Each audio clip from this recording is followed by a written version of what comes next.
All right, hello and welcome to the Employee Handbook for Sandy City. Um, we are going to get started here and touch on some of the main bullet points in this handbook, but it's still important for you to go through and read the Employee Handbook for yourself, just to make sure you understand everything thoroughly, and especially to go over the sections that you have any questions on. And you can, of course, reach out to HR with any questions that you have. But let's go ahead and get started here. So first off, welcome. We're excited to have you here, and we know that you're going to do great things here, so we're happy to have you.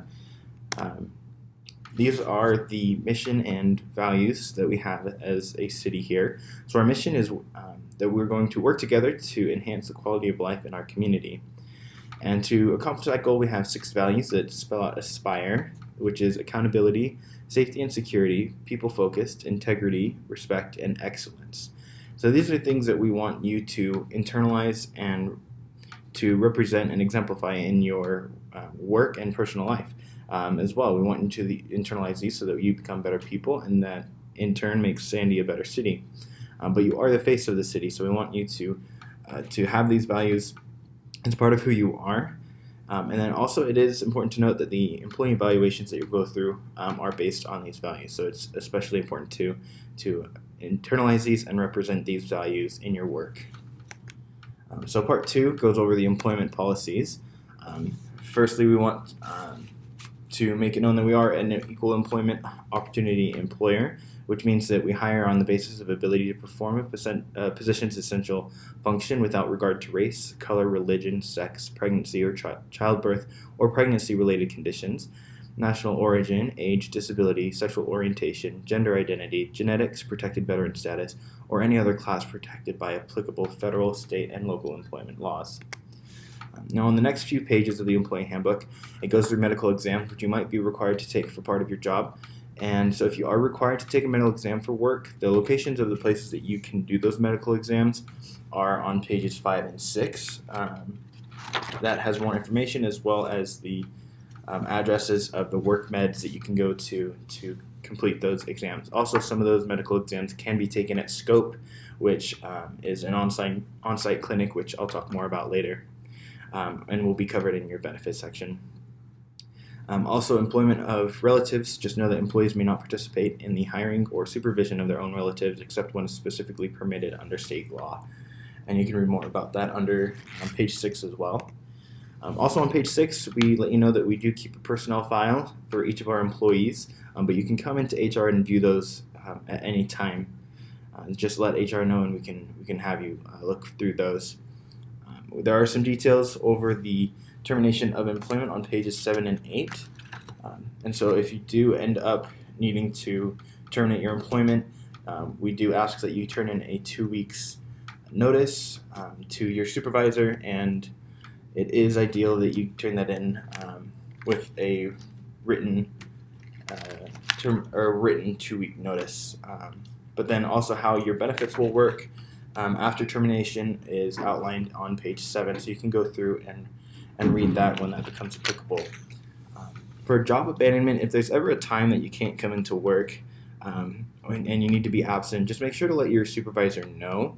Any employee who is absent from work without giving notification that was capable of giving that notification may be disciplined for future, may be disciplined for failure to report that they weren't going to be at work, and that discipline can include termination. So just be very careful and be aware and be considerate if you aren't going to make it into work to let your supervisor know. Part 3 goes over compensation policies.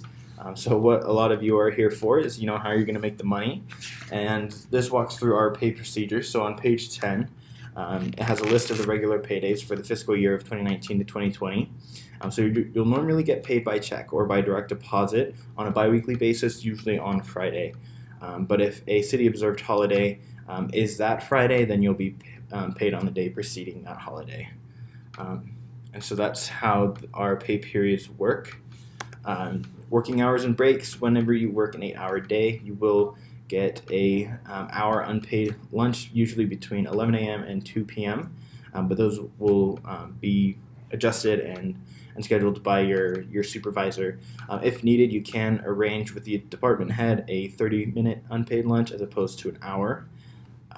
One thing I really like to point out here is that each employee is also entitled to a 15-minute paid rest break around the midpoint of each 4-hour segment worked. So this can't be used to be combined with lunch or otherwise saved. So it is just something to use when you are doing your 8-hour shift or however long your shift is. Every 4 hours you can have that 15-minute break to just kind of relax. We don't want you to overwork yourselves. We want you to be happy and healthy in this environment, and so don't hesitate to take that 15-minute breather if you need to. Overtime, this is how it works. In most scenarios, your supervisor is going to work with you to avoid having to go to overtime, but there are some scenarios where you may be asked or offered to work overtime, and it'll need to be approved prior to working that overtime. And so this is just the table here kind of goes over how that is to be laid out. So for general employees, it will be that 80 hours every pay period, so every 2 weeks, or that 40 hours on a week on a 7-day schedule. But if you do end up working overtime, just make sure you're in close contact with your supervisor to make sure you get paid appropriately if you do end up getting asked to work overtime. Now part 4 goes over leave. And so the first slide here is going over the holidays. So we've got a nice long list. Sandy City does observe quite a few holidays. So these are the ones listed here. And then every calendar year, each employee gets a mayor's holiday, which is just an additional day off that you get that needs to be approved by your supervisor. But it is just an extra day off for the mayor to just kind of say thanks for your service and for doing well for the city. So keep that in mind, that you do have that mayor's holiday to use every calendar year, and it does expire at the end of the year. And there's no carryover on that day, and no cash out for that specific day.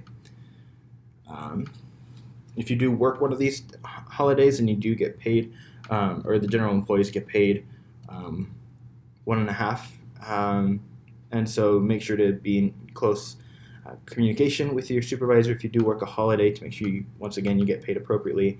And for police and fire, the details are laid out in the handbook on page 14, so refer to that. PTO. So we've got some generous PTO that is accrued here at Sandy City. So for appointed and regular employees, you start accruing 6.7 hours every 2 weeks or every pay period. And so PTO can be taken as weekly periods, individual days, hourly increments, as long as the period chosen meets with department approval.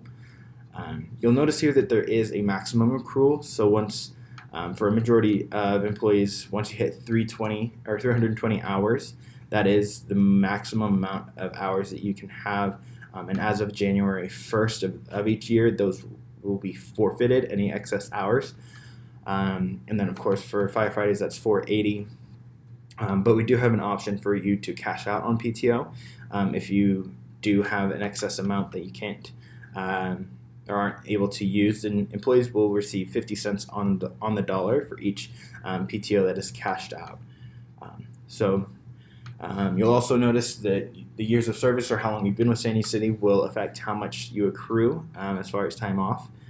And so the longer you're here, the more you'll get to accrue. And those are the basics of how PTO works. But once again, there's more information on this subject in the handbook on page 15. One thing that we do want to cover with you is the short-term medical leave program that we have. So the city provides short-term medical leave to appointed, regular, and part-time benefited employees. And this is in the event of an extended illness or injury. Then you can access your short-term medical leave after using 80 hours of paid time off or other leave. And so this short-term medical leave works as a backup just in case an injury or illness ends up taking more time than you thought it would. This is a good backup to fall on. If you're hired before July 1st, then you're going to get your 40 hours annual accrual. But if you're hired after July 1st, then you're going to receive 20 hours for the rest of that calendar year, and those will roll over as well. Once again, there's a maximum accrual to pay attention to, just to be aware of those. And then similar to that, there is another form of medical leave, which is the Family and Medical Leave Act. And this is where you can get up to 12 weeks of job-protected leave. And but it's important to know that to be eligible for this family and medical leave, then you need to have been an employee for Sandy for 12 months and worked 1,250 hours for the city in that 12 months prior to the commencement of leave. And so this is definitely a section that I want you to read through. There is a lot to read through on this, but it's important for you to know what is available to you as far as the FMLA. And so these are some basic scenarios that qualify for the FMLA, but come to HR with any questions or help filling out the form or any further clarification on the FMLA, because we're happy to help. And I think this is a great resource that every employee should be familiar with and use when appropriate and when needed. The next thing we do have bereavement leave, which is up to 24 hours of paid work time in the event of the death of an immediate family member. And you can also use PTO to supplement bereavement leave. And then we do also want you to know that we do have a leave of absence for military, and those details are covered on page 19. So if those are applicable to you, please turn to page 19 of your handbook. Jury duty and witness leave. If you are called to jury duty, then we do help for up to a maximum of 15 working days per calendar year. We set up to where the check that the court gives you, you can actually turn it into the city or write it over to the city via the cashiers, and you'll receive a full day's worth of pay in return. The amount given out by the court can vary, but we want to make sure that you're taken care of financially. So don't hesitate to bring that check in, sign it over to the city, and you'll get a full day of work pay up to that maximum 15 days of the calendar year. Leave without pay. We try to avoid putting any of our employees on leave without pay because we know it can be a difficult situation at times. But these are some of the scenarios that you might get that leave without pay. And so those are detailed there, and there's more details about leave without pay on page 20.